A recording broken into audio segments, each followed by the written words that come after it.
আলহামদুলিল্লাহ এখানে 40% জমি রোপণের মধ্য দিয়ে ধান লাগানোর মধ্য দিয়ে শেষ হলো আমার আমন মৌসুমের ধান রোপণের কাজ। নাকি না ওই যে এনে সব থেকে বড় মিস্ত্রি 17 নাম্বার শালির ছেলে নাই কেট লাগা শেষ করে বাদে কি কইবি বাজার? হ্যাঁ নুরুদ্দোহান কি আছে?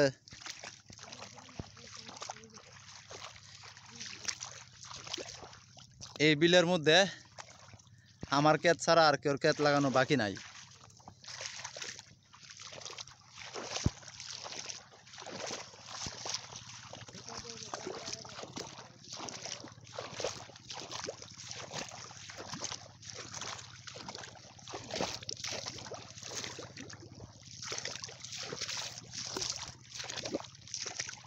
এটা হচ্ছে বাদি